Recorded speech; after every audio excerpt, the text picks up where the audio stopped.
अस्सलाम वालेकुम sir.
Sir आज पिछला टॉपिक करा रहे हैं। नया टॉपिक कर रहे हैं और कोई बोल रहे थे कि इसमें बता दें डिफ़िकल्टी जो है, तो अगर प्रेजेंट है तो मैं करवा लूँ डिफ़िकल्टी रिपीट, नहीं तो नया टॉपिक स्टार्ट कर लेते हैं अभी। अच्छा अच्छा, ठीक ठीक सर।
इस टॉपिक में मसला था हसन।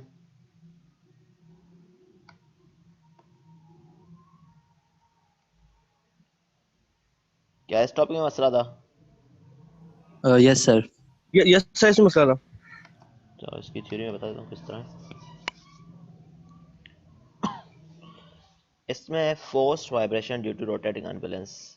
हमारे पास क्या है, हमने फोर्स वाइब्रेशन निकालनी है जब कोई मास हो एक्स्ट्रा, जैसे कि हमारे पास एक डिस्क है या कोई भी चीज़ रोलिंग है, तो इसमें एक मास एक्स्ट्रा हो जो रोटेशन में, जैसे कि हमें पता है कि कोई भी चीज़ रोटेट कर रही होती है, डिस्क हो या कोई भी रूटर हो, तो हमारे पास क्या है, कोई मास एक्स्ट्रा होगा, तो जैसे कि वेट इस तरफ ज़्यादा है तो ये क्या करेगा, अनबैलेंस फोर्स क्रिएट करेगा इस पे। तो उसका हमें निकालना है फोर्स क्या है, ठीक है। तो ये पता हुआ force vibration due to rotating unbalance, तो हमें पता हुआ कि ये इस पे रोटेटिंग अनबैलेंस क्रिएट करेगा, ठीक है। तो ये बताया एसेंट्रिक जो सेंटर से कितना दूर है ई, तो एसेंट्रिक मास का डिस्टेंस बताया हुआ है कितना है, एसेंट्रिसिटी जिसको हम बोल रहे हैं एम है, जो हमारे पास ये एक्ट कर रहा है किसी ना किसी एंगल पे कर रहा होगा, लाजमी बात है। जैसे हमारे पास एग्जांपल दिया है इस तरफ एक्ट कर रहा है, जिसको हमने दिया हुआ है एम ई ओमेगा स्क्वायर। ये क्या है, डिस्टेंस है, ओमेगा स्क्वायर एंगुलर वेलोसिटी है, एम मास है। तो इसका क्या होगा, एक हॉरिजॉन्टल कंपोनेंट होगा जिसको हम बोलते हैं E M E omega square cos omega T. दूसरा कौन सा होगा, वर्टिकल कंपोनेंट होगा जिसको हम बोलते हैं M E omega square sine omega T, ठीक है। अब हमारे पास देखें, एनालाइज करें सिस्टम को या डायग्राम को, हमारे पास जो है वर्टिकल कंपोनेंट जो है मेनली यूजफुल है, क्योंकि हमारे पास वाइब्रेशन हो रही है ऊपर नीचे, तो ये स्प्रिंग कांस्टेंट लगा हुआ है, ये डैम्पर लगा हुआ है, तो वाइब्रेशन हमारे कहाँ होगी, ऊपर नीचे होगी, लाजमी बात है। तो हमारे पास ये क्या लिया है, एम ई ओमेगा का साइन ओमेगा टी, इसलिए हमने इस इक्वेशन में लिया हुआ है। यह हमें पता है कि किसी भी स्टैंडर्ड सिस्टम में जब भी यहाँ पर डैम्पर और स्प्रिंग लगे होते हैं तो हमारे पास क्या लेते हैं, equation M T X double dash plus X C X dash plus K X equal to M E omega का sine omega T. M T यहाँ पर क्या है, जो मास जो ओरिजिनल था उसको हमने एम टी से बोल दिया है, और जो हमारे पास एक्स्ट्रा मास आ रहा है उसको हमने एम कह दिया है यहाँ पर। यहाँ तक क्लियर है? Yes sir. ठीक है। अब हमारे पास क्या करना है, हमने इसमें ये इक्वेशन हमने पढ़ी थी इससे पहले वाले टॉपिक में, एक्स बार की जो होता है F naught K upon under root 1 minus R square whole square plus 2 zeta R whole square, ठीक है। तो अब हमारे पास क्या है, एफ नॉट की वैल्यू जो हमारे पास आ रही है, जो फोर्स जो एक्ट कर रही है, जिसका एक्स कंपोनेंट है वाई कंपोनेंट है, वो उसकी वैल्यू क्या है, एम ई ओमेगा स्क्वायर। तो हमने उसकी वैल्यू पुट कर ली इसमें, M E omega square divide by K upon under root 1 minus R square whole square plus 2 zeta R whole square, ठीक है। तो इसको एनालाइज करें तो हमें पता चलेगा कि के बाय एम, के बाय एम टी, यहाँ पर हमारे पास क्या है, वैसे के बाय एम लेते हैं, तो हाँ सिस्टम का मास क्या है, यहाँ पर एम टी हमने लिया है, तो के बाय एम टी क्या होगा हमारे पास, ओमेगा एन होगा। तो हम क्या कर रहे हैं, इस इक्वेशन को डिवाइड कर रहे हैं दोनों तरफ से एम टी से, तो एम बाय एम टी हम बोल देते हैं के बाय एम टी। सही है, क्लियर है?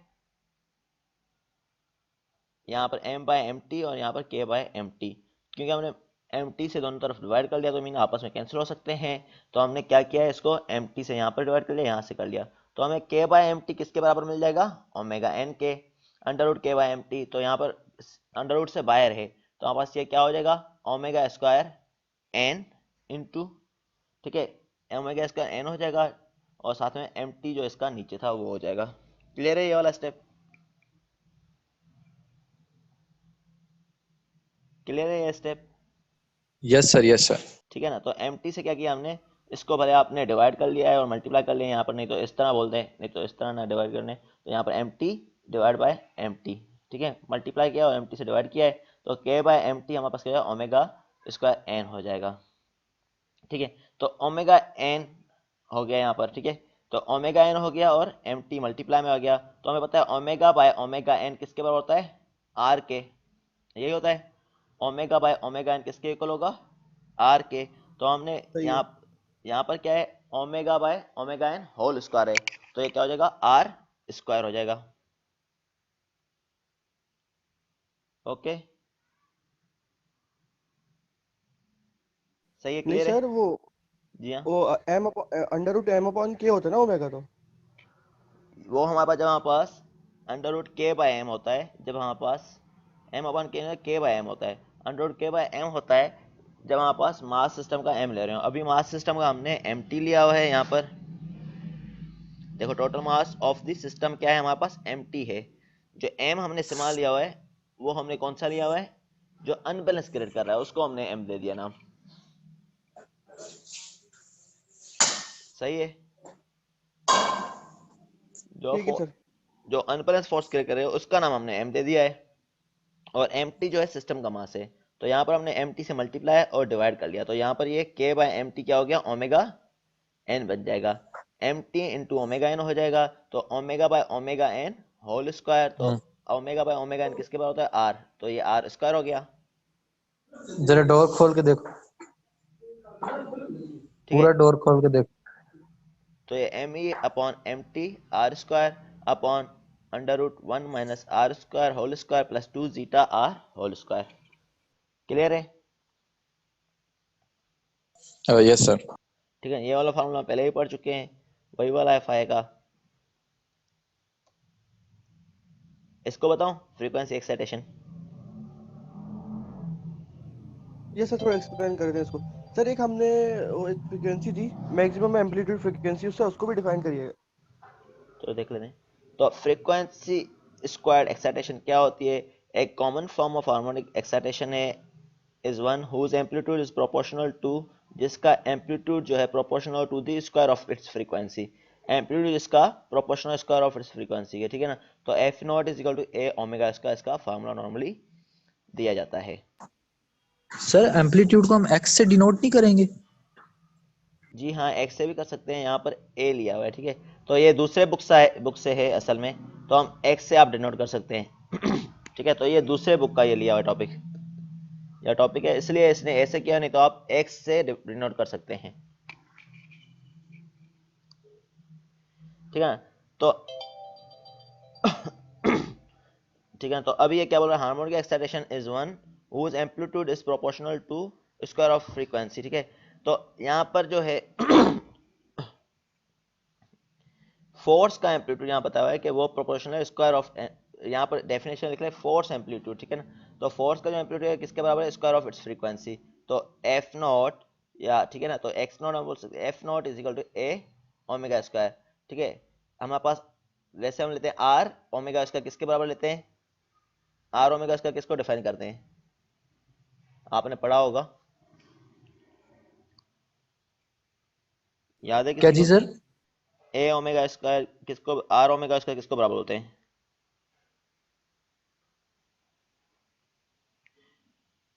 याद नहीं है? नहीं सर। तो फोर्स को ही बोलते हैं, ठीक है। तो फोर्स का ही है ए ओमेगा स्क्वायर, ठीक है। तो अब हमारे पास क्या है, ए क्या है, कांस्टेंट ऑफ प्रोपोर्शनलिटी है यहाँ पर, ठीक है। तो हमारे पास क्या है, हमारे पास जो हमने लिया हुआ है एक इक्वेशन है, ये वाली, ये हमने पढ़ी नहीं है लेकिन ये वाली हमारे पास इक्वेशन है एक, ठीक है। तो ये किसका है, जो यहाँ पर मैग्निफिकेशन फैक्टर है, जिसको हमने दूसरे वर्ड्स में डिफाइन किया था, उसकी एक इक्वेशन ये भी है, ठीक है। बल्कि यहाँ पर हमने ली हुई भी है, ठीक है। M equation omega N X F naught, ठीक है। तो ये डिफाइन की हुई हमने, ये वाली इक्वेशन जो है मैक्सिमम एम्पलीट्यूड की, ये वाली, तो हमने ये वाली इक्वेशन यूटिलाइज की है यहाँ पर, ठीक है। M equation omega N square X upon F naught, देखो यही है इक्वेशन, ये वाली इक्वेशन हमने यूटिलाइज की है। इसमें हमने क्या किया है, हमने बोल दिया कि ये वाली सिंबल जो है, इसका नाम मुझे सही तरह नहीं पता, लेकिन ये वाली सिंबल जो है हमारे पास आर स्क्वायर एम के इक्वल होती है, किसके इक्वल होती है, आर स्क्वायर एम। ठीक है। तो आर स्क्वायर एम के इक्वल होती है, ठीक है। तो ये वाली सिंबल इसके इक्वल आ गई, तो हमारे पास M equation M equivalent up into X upon A is equal to, ये सिंबल पता नहीं क्या है, इसका नाम देखना पड़ेगा तो ये इसके इक्वल कैसे आया है ये बताता हूँ। तो हमारे पास ये क्या है, आर स्क्वायर एम है, तो एम की वैल्यू क्या है, यहाँ पर एम की वैल्यू क्या ली हुई हमने, एम ओमेगा एन स्क्वायर के, सही है सर। ठीक है। तो एफ नॉट, ठीक है, तो ये इसके इक्वेशन इक्वल ले ली, ठीक है। तो ये आर स्क्वायर एम के इक्वल है ये वाला, कहाँ गया, आर स्क्वायर एम के, तो इससे आर स्क्वायर मल्टीप्लाई करें तो क्या होगा, ये एम का जो हमने एक और फार्मूला पढ़ा हुआ है, क्या पढ़ा था हमने, या इसको आप डायरेक्टली भले लिख लें,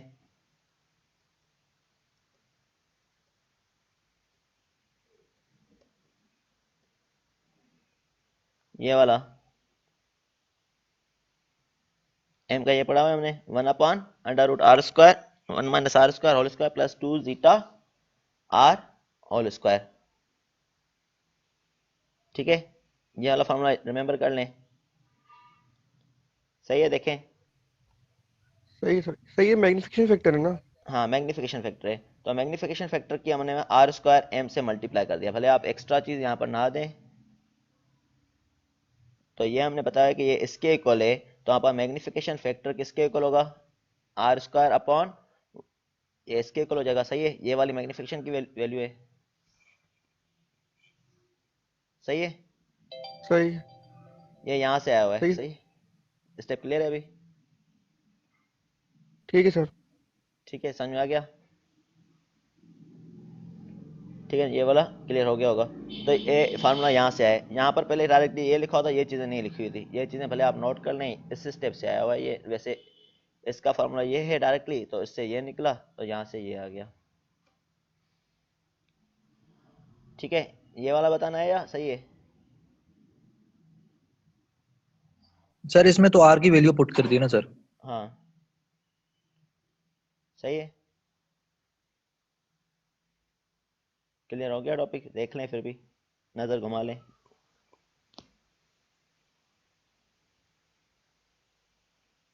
ठीक है सर। सही है, ये वाला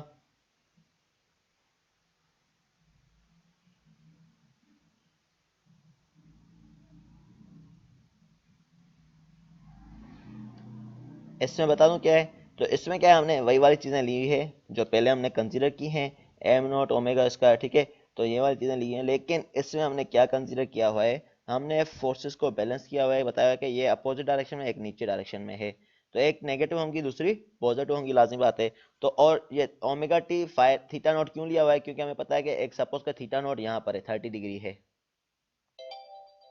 ठीक है, तो इसकी सर्कुलेशन रिपीट होती जाएगी किसी न किसी टाइम के बाद, तो ओमेगा टी कितनी वेरिएशन हो रही है, इसलिए हमने क्या लिया है इसको, omega T plus theta note कर लिया है इसको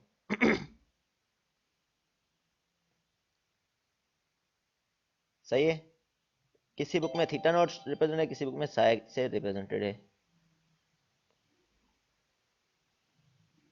सही है, क्लियर है, तो वापस, हम कोई एक एंगल, हम तो कोई एक ही सिंबल यूज करें ना सर हाँ बस। एक ही सिंबल यूज करें, क्योंकि मैं डिफरेंट जगह से ले रहा था, टाइम इतना नहीं था, वैसे सामने होते तो इजिली हम एडिट कर लेते, ठीक है, तो आप एक ही सिंबल को यूज करते जाएं, क्योंकि वरना तो ठीक है। यहाँ पर एडिट करना मसला हो रहा था, बार बार टॉपिक्स बार बार इतने हैं, तो आप एक ही सिंबल यूज करते जाएं, तो इसकी डिफरेंट कंडीशन बताएंगे, सही है, समझ में आ गया टॉपिक, या यस सर। अभी तो कोई डिफिकल्टी नहीं है इसमें, नहीं। सही है, तो न्यूमेरिकल भी इसी तरह ही है इसके,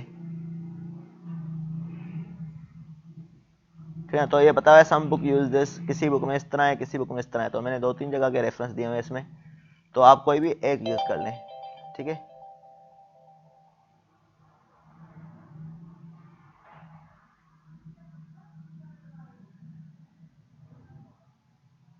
सही है, क्लियर है, अब न्यू टॉपिक पे आ जाए, ये वाला मैंने लिंक भी दे दी इस टॉपिक की, और ये मैं क्लियर भी करा दिया, ये वाला हार्मोनिक एक्साइटेड वाइब्रेशन का, ठीक है सर, नए टॉपिक पर आ जाते हैं।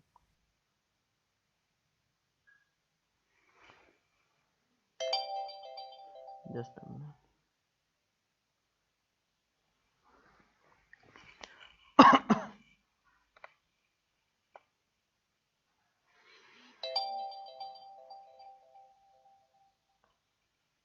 अब हमारा टॉपिक है vibration isolation, vibration isolation, isolation का मतलब क्या है आपके अंदाजे से,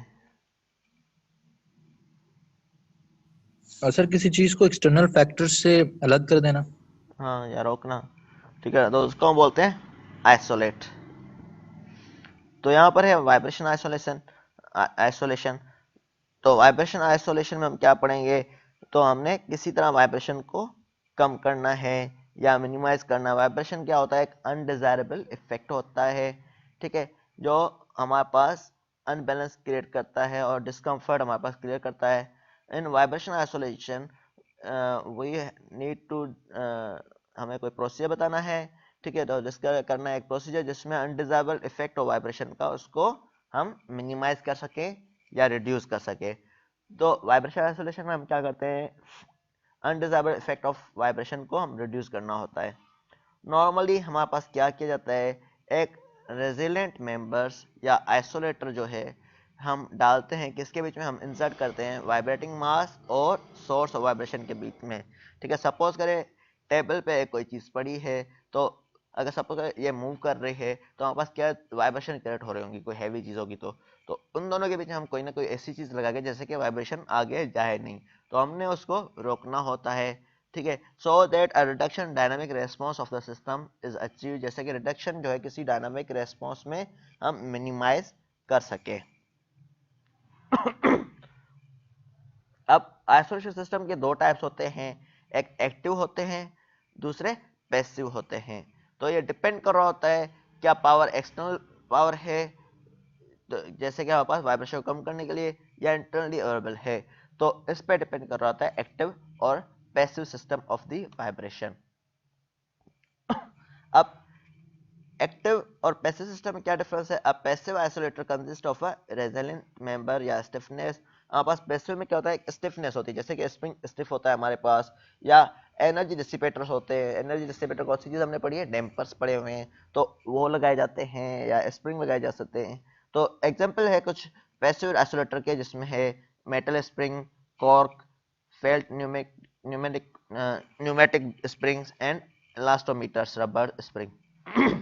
ये डिफरेंट जो टाइप्स हैं किसके हैं, पैसिव के हैं, ठीक है। इसमें क्या होता है कि फोर्स जो है पहले ही हमारे पास जो स्ट्रक्चर होता है या अंदर कोई चीज होती है उसी के थ्रू हम क्या कर रहे हैं, डिसिपेट कर रहे होते हैं। अब एक्टिव आइसोलेटर क्या होते हैं, is comprise two of a servo mechanism. इसमें क्या होता है, सर्वो मैकेनिज्म लगे होते हैं, जिसमें सेंसर्स लगे होते हैं, जिसमें सिग्नल प्रोसेसर और एक्चुएटर्स लगे होते हैं। मीन के ये इलेक्ट्रॉनिक साइड से भी रिलेटेड होता है या इलेक्ट्रोमैकेनिक्स से रिलेटेड होता है। तो इसमें क्या करते हैं हम, डिफरेंट चीज़ें लगा के फिर सेंसिंग करेगा, फिर हमारे पास एक सर्वो मैकेनिज्म होगा, वो ऑपरेट करेगा, जिसके थ्रू हम वाइब्रेशन को मिनिमाइज कर रहे होंगे।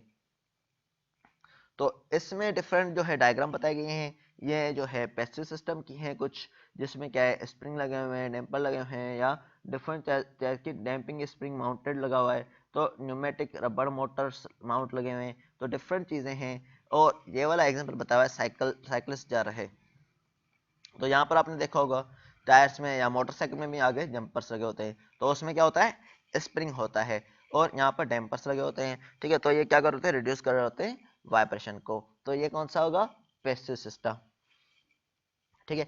अब एक्टिव सिस्टम कौन से होते हैं, एक्टिव सिस्टम जिसमें कोई ना कोई कंट्रोलर, एम्पलीफायर और ये पूरा सिस्टम लगा हो, जो हमारे पास क्या करे, वाइब्रेशन को सेंस करे, फिर सिग्नल भेजे एम्पलीफिकेशन करके हमारे पास जो है इसके वाइब्रेशन को, सिस्टम को मिनिमाइज करने के लिए आइसोलेटर को ऑपरेट करे, तो इसको हम बोलते हैं एक्टिव सिस्टम। अब वाइब्रेशन आइसोलेशन मजीद टू टाइप्स की है, सिचुएशन में होती है। किस तरह होती है, एक तो जब बेस जो है या फाउंडेशन है वाइब्रेशन मशीन की, जब हमारे पास क्या हो, वो वाइब्रेट कर रही हो। सपोज करें द फाउंडेशन और base of vibrating machine is protected against large unbalance force. हमारे पास बेस जो है, हमारे दो किस्म की होती है वैसे, एक होती है बेस वाइब्रेट कर रही हो, दूसरा मशीन वाइब्रेट कर रही हो। तो यहाँ पर बताया हुआ है, इन फर्स्ट टाइम फाउंडेशन और base of the vibration machine is protected against large unbalanced force. तो हमने क्या करना है, यहाँ पर बेस जो है हमारे पास, या जिस पे मशीन रखी हुई है ज़मीन पे या किसी टेबल पे, तो उसको हमने बचाना है अनबैलेंस फोर्स से। अनबैलेंस फोर्स कहाँ से आएगी, जो मशीन इसके ऊपर ऑपरेट कर रही होगी वो क्या एग्जर्ट करेगी, इस पे अनबैलेंस फोर्स एग्जर्ट करेगी। तो उसको हमने मिनिमाइज करने के लिए क्या करना है, इसमें सिस्टम कोई ना कोई बताना है या हमने वाइब्रेशन कैलकुलेट करनी होती है कितनी हो रही है। तो सेकंड टाइम में क्या होता है, the system is protected against the motion of it's foundation और बेस। तो सेकंड टाइम में क्या होता है, हमारे पास सिस्टम को हम प्रोटेक्ट करते हैं किसके against, the motion of it's foundation या बेस की मोशन हो रही होती है, उससे हमने क्या करना है, इसको प्रोटेक्ट करना है सेकंड टाइप में। ठीक है, पहले में क्या हमारे पास, पहले में अगेन सुन लें कि हमारे पास मशीन मूव कर रही होती है, बेस पे हमने मिनिमाइज करनी है वाइब्रेशन। सेकंड टाइम में बेस मूव कर रहा होता है, हमारे पास जो है किस पे मिनिमाइज करनी है, सिस्टम पे वाइब्रेशन मिनिमाइज करनी है। तो एग्जांपल कुछ पता है आपको क्या होंगे इस तरह के टाइप के?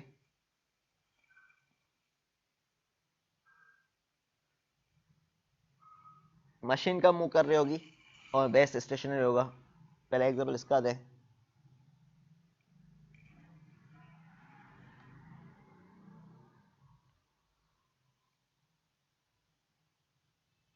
मशीन कब मूव करोगे और बेस कब स्टेशनरी होगा? सभी सो गए? नहीं सर, सर आपको सवाल समझ में नहीं आ रहा है, थोड़ा सा कंफ्यूजन हो रही है इसमें। मैंने बताया दो टाइप्स होते हैं नॉर्मली वाइब्रेशन के। ठीक है, एक में मशीन मूव कर रही होती है और बेस स्टेशनरी होता है। तो ये तो कॉमन होगा, कोई भी मशीन कौन सी होंगी इसमें जो मूविंग हो और वाइब्रेशन क्रिएट कर रही हो, और बेस पे हम बोलते हैं कि ट्रांसफर होती है वाइब्रेशन।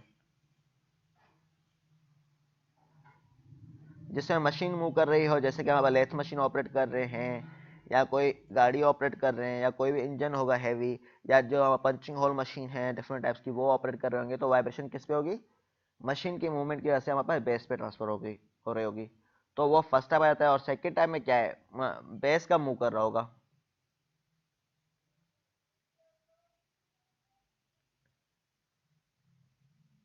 बेस का मूव कर रहा होगा। कोई एग्जांपल याद है? नो सर, फिलहाल तो नहीं कुछ याद आ रही। चलो दोनों का बता देता हूँ। तो हमारा फर्स्ट टाइम में क्या है, जब मास जो है सब्जेक्टेड टू अ फोर्स और एक्साइटेशन हो, जैसे कि यहाँ पास हम फोर्जिंग कर रहे हैं फॉर एग्जांपल, ठीक है, स्टैंपिंग प्रेस है, large impulsive forces act on an object. ठीक है, अब हमारे पास क्या है, फोर्जिंग के प्रोसेस के दौरान यहाँ पर पंचिंग होल मशीन है या डिफरेंट टाइप की मशीन है, ड्रिलिंग मशीन है, तो हमारे पास क्या है, उनका हैवी वेट होता है जब वो ऑपरेट कर रही होती हैं, तो हमारे पास क्या हो रहा है, ये बेस पे जो है हमारे इनकी मशीन की वाइब्रेशन जो है ट्रांसफर कर रही होती हैं। तो फर्स्ट अप आ जाता है फाउंडेशन और base of a vibrating machine is protected against large unbalance. तो उसमें ये वाली चीज़ें आ जाती हैं जिसमें मशीनरी मूव कर रही हो, जिसमें हाई किस्म का वाइब्रेशन हो, उसको हमने मिनिमाइज करना है। The impact are transmit to the base, इसका हमारे पास क्या होगा, जब हमारे पास ये ऑपरेट कर रही होंगी मशीन, तो ये ट्रांसमिट करेंगे अपना इम्पैक्ट जो है बेस पे। ठीक है, जिसकी वजह से क्या होगा, हमारे पास डिस्कम्फर्ट क्रिएट होगी। अगर सपोज करें गाड़ी में वाइब्रेशन ज़्यादा है, ठीक है, जैसे पुरानी गाड़ियां देखें तो उसकी वाइब्रेशन ज़्यादा होती हैं, जैसे कि जिसमें बेल्ट लगे होते थे, क्योंकि अभी उनका कंफर्ट लेवल चला गया है, तो हमारे पास क्या होता है, ड्राइवर भी खुद वाइब्रेट कर रहा होता है, तो ड्राइवर भी डिस्कम्फर्ट होगा अगर वो यूज टू नहीं है, नया ड्राइवर को चलाए तो वो डिस्कम्फर्ट होगा। तो इसमें यही होता है कि मशीन की वाइब्रेशन की वजह से ड्राइवर या खुद भी हमारे पास जो सिस्टम का जो कोई ऑपरेटिंग सिस्टम है, दूसरे पैरामीटर डिस्टर्ब हो रहे होते हैं। तो ये होता है मशीन की वाइब्रेशन का, जिसको हम फर्स्ट टाइप बोलते हैं। और सेकेंड टाइप में क्या है, हमारे पास जो है हमारे पास बेस जो है वाइब्रेट कर रहा होता है। बेस कैसे वाइब्रेट कर रहा होगा, जैसे कि हमारे पास कोई चीज़ हमारे पास एक ट्रांसपोर्ट करनी है एक जगह से दूसरी जगह। ठीक है, तो सपोज करें हमारे पास कोई इक्विपमेंट है या लिक्विड है, तो हमारे पास किस में लेके जाएंगे, कंटेनर में लेके जाएंगे, लाजमी बात है। तो कंटेनर क्या, रोड्स बम्पी होगा तो क्या होगा, वाइब्रेट करेगा। तो उस तरह के वाइब्रेशन को रिड्यूस करने के लिए, ट्रांसपोर्टेशन के लिए, तो हमारे पास क्या यूज़ करते हैं, सेकंड टाइप होता है ये वाला। तो इसमें क्या है, फॉर एग्जांपल डेलिकेट इंस्ट्रूमेंट और equipment is to be protected from motion of its container और पैकेज। तो ये बताया कोई इक्विपमेंट है या इंस्ट्रूमेंट है, इसको हम बचा रहे हैं मोशन ऑफ कंटेनर से या पैकेज से। जबकि ये हमारे पास एक जगह से दूसरी जगह लेके जा रहे हैं, तो force transmitted to the mass also need to be reduce. जो हमारे फोर्स ट्रांसमिट हो रही है मास पे, रिड्यूस होनी चाहिए। फॉर एग्जांपल द पैकेज और container is to be design properly to avoid transmission of large forces. तो हमारे पास पैकेज हम डिजाइन करते हैं जैसे कि लार्ज फोर्सेस को हमारे पास मिनिमाइज कर सके। अगर सपोज करें हमारे पास कोई लिक्विड लेके जा रहे हैं, ठीक है। अगर वाइब्रेशन होगी तो हमारे पास क्या होगा, लिक्विड जो है ऊपर नीचे मूव कर रहा होगा, तो हमारे पास क्या करते हैं, कंटेनर को इस तरह डिजाइन किया जाए ताकि हमारे पास वाइब्रेशन को मिनिमाइज किया जा सके, जैसे कि हमारे पास कोई जो चीज है वो डिस्टर्ब ना हो इनसाइड जो है। अब क्या है वाइब्रेशन आइसोलेशन एंड ट्रांसमिसिबिलिटी, या इसका दूसरा नाम है vibration isolation system with rigid foundation. ठीक है, हमारे पास क्या है, एक रिजिड फाउंडेशन है। अब फर्स्ट टाइप को मजीद हमने एक्सप्लेन किया हुआ है।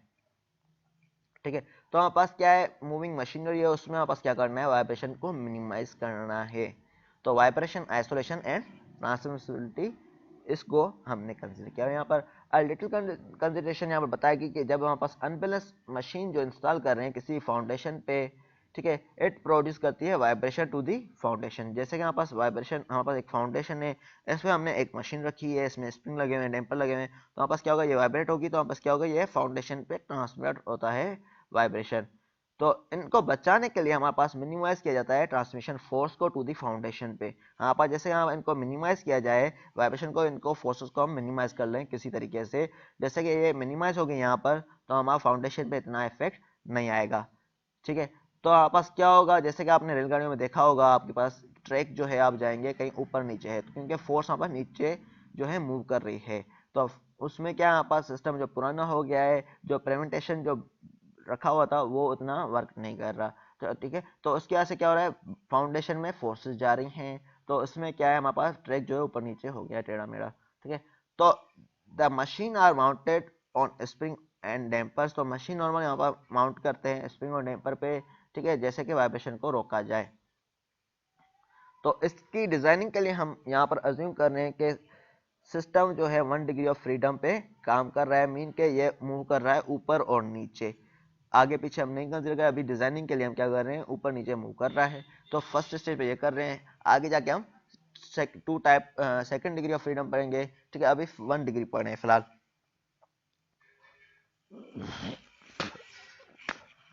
तो यहाँ पर हम नोट करेंगे that when periodic disturbing force F cos t is acting to a machine of a mass m supported by a spring stiffness s।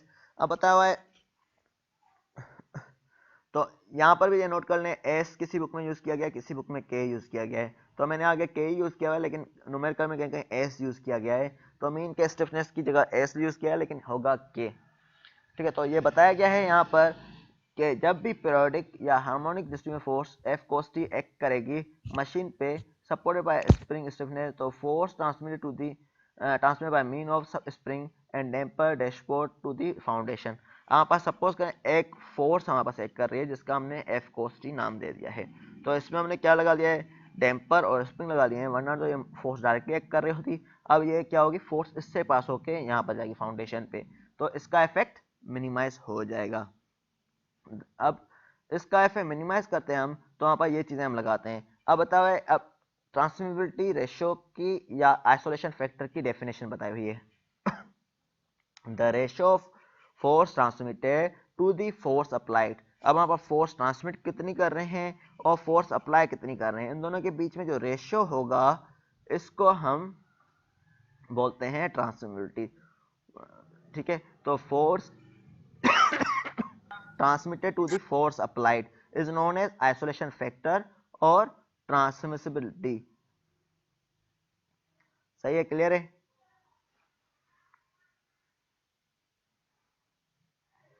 Clear है सबको? यस सर, क्लियर है।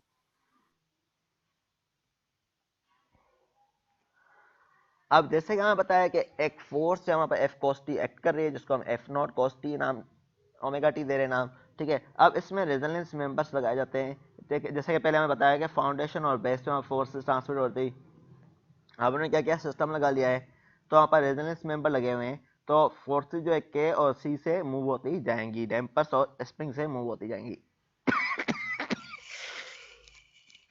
Just a minute।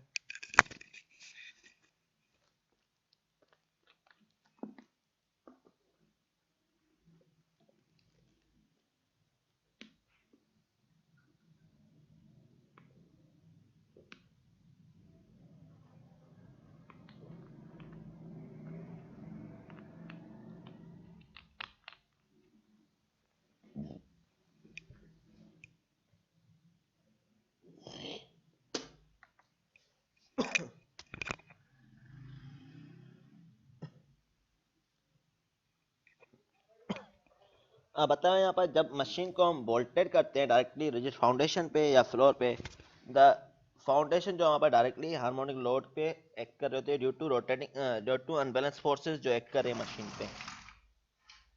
ठीक है, तो हमारे पास इसलिए हमने क्या किया है, वैसे डायरेक्टली हमने प्लेस किया था ए डायग्राम में, लेकिन इसको मिनिमाइज करने के लिए हमने क्या कर दिया, बीच में एक सिस्टम लगा लिया है जिसमें इलास्टिसिटी है और डैम्पिंग भी है, जो यहाँ पर बताया हुआ है, जिसमें इलास्टिसिटी भी है और डैम्पिंग भी है, जिसको मॉडल किया गया है के स्प्रिंग के लिए और डैशबोर्ड के लिए सी हमने लिया गया है। तो इस तरह हमने डिजाइन किया है जैसे कि बी फिगर में दिखाया गया है। तब हमारे पास क्या होगी वाइब्रेशन, इसको मिनिमाइज करने के बाद, तो वो हम एनालाइज करते हैं इसमें। तो हमें पता है कि वैसे हमारे पास फोर्सेस जो हमारे पास एक्ट होती हैं M X double dash plus C X dash plus K x.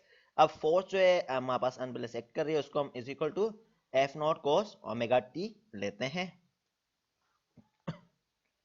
ठीक है, अब हमारे पास ये हमने कुछ पढ़ी हुई है क्वेश्चंस, तो ये हमने पढ़ी थी एक्स टी जो हमारे पास लेते हैं x cos omega T minus five, हम पहले पढ़ चुके हैं कुछ पिछले टॉपिक्स में, जब हमने जो आज हमने रिपीट किया उससे पहले वाला टॉपिक हमने पढ़ चुके हैं। तो उसमें पास क्या था, X T is equal to X cos omega T minus five है। ठीक है, जिसमें X is equal to F naught by K minus M omega square whole square plus omega square C square power half है, या हम one minus zeta के form में zeta omega by omega N जो है हमारे पास के बाय यहाँ पर जीटा ले रहे थे। ठीक है, तो उस फॉर्म में भी हमने पढ़ा हुआ है इस फॉर्मूले को। तो नॉर्मली ये उस जीटा के बगैर दिखाया गया है, तो इसमें हमने इसको पुट करके फिर हमने जीटा निकाली थी। इस तरह फाइव का हमने tangent inverse omega C upon K minus M omega square, हमने ये चीजें पढ़ी हुई है। ठीक है, तो हमारे पास क्या है, हमारे पास जब भी हमारे पास फोर्स ट्रांसफर होगी फाउंडेशन में, तो हमने जो फोर्सेस है इस तरह से हमारे पास होती हैं। जब हमारे पास फोर्सेस ट्रांसफर होगी हमारे पास क्या होगा, हमने ये लगा लिया रेजोनेंस मेंबर, तो के होगा और सी होगा, तो हमने के ले लिया एफ टी इज के x plus C X dash.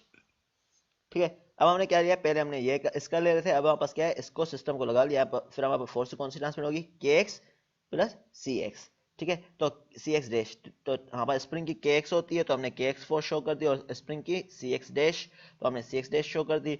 हमारे पास पता है के, अब एक्स टी किसके इक्वल है, x cos omega T minus five, तो ये यहां से आ गया माइनस सी।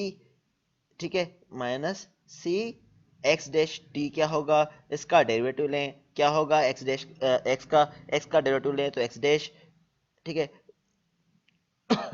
एक्स डैश टी आ जाएगा, तो एक्स सेम रहेगा, ये क्या हो जाएगा, कोस की जगह साइन ओमेगा टी, और कोस का डेरिवेटिव क्या होता है, माइनस साइन होता है, तो minus sign omega T minus five, और ओमेगा ये बाहर आ जाएगा, तो हमने क्या लिया, डेरिवेटिव लिया इसका। तो इसका हम सिंपली बोल सकते हैं कि इसमें क्या हो जाएगा, ओमेगा बाहर आ जाएगा, और कोस की जगह माइनस साइन हो जाएगा ओमेगा टी माइनस फाइव। ठीक है, तो C omega X sine omega T minus five ले लिया इसका, तो derivative omega X sine omega T minus five आ गया। ठीक है, तो ये फोर्स ट्रांसमिट होती है जब भी डैशबोर्ड और स्प्रिंग हमारे पास सिस्टम पे लगा ले, तो ये वाली फोर्सेस जो है हमारे पास ट्रांसमिट होगी बेस पे। ठीक है, तो हमारे पास हमने बताया कि ये दो फोर्स नॉर्मली एक्ट होते हैं, एक स्प्रिंग और डैम्पिंग। ठीक है, तो स्प्रिंग फोर्स नॉर्मली हमारे पास हॉरिजॉन्टल इस तरह लेते हैं हमारे पास, ठीक है, और डैम्पिंग की वर्टिकल ले लेते हैं। तो हमारे पास क्या है इसमें, तो हमारे पास ये दोनों फोर्स हम एनालाइज करेंगे, दोनों क्या है, एक दूसरे के परपेंडिकुलर है। ठीक है, और हमारे पास हाइपोटेन्यूज जो हम लेते हैं नॉर्मली एफ टी से हम रिप्रेजेंट करते हैं। तो जैसे कि हमारे पास स्केलर और वेक्टर में हमने रिजल्टेंट वेक्टर निकाल रहे थे, सेम उसी मेथड से हमने सब तकरीबन निकाला हुआ है, एक हॉरिजॉन्टल फोर्स है, दूसरी वर्टिकल फोर्स है। तो यहाँ पर F T is equal to under root क्या हो जाएगा, के एक्स स्क्वायर, यहाँ पर एस एक्स दिया हुआ है, किसी और बुक से डायग्राम ली गई है, लेकिन आपको समझाने के लिए यहाँ पुट कर लिए। तो यहाँ पर क्या है, के एक्स होगा, और ये यहाँ पर सी एक्स डैश, तो किस दूसरे बुक में सी ओमेगा एक्स मैक्सिमम लिया था। तो ये स्प्रिंग की फोर्स है जो के x under root K X square plus यहाँ पर क्या होगा सी एक्स डैश स्क्वायर। ठीक है, तो आपस ये क्या है, under root K X square plus C X dash square है। ठीक है, तो हमें पता है कि सी एक्स डैश जो है हमारे पास किसका होगा, एक्स डैश जो हमारे पास इक्वल होता है एक मिनट, तो हमारे पास क्या है, F T is equal to under root K X square plus C X dash square होता है। तो हमारे पास यहाँ पर देखें तो हमारे पास एक्स डैश किसके इक्वल होगा,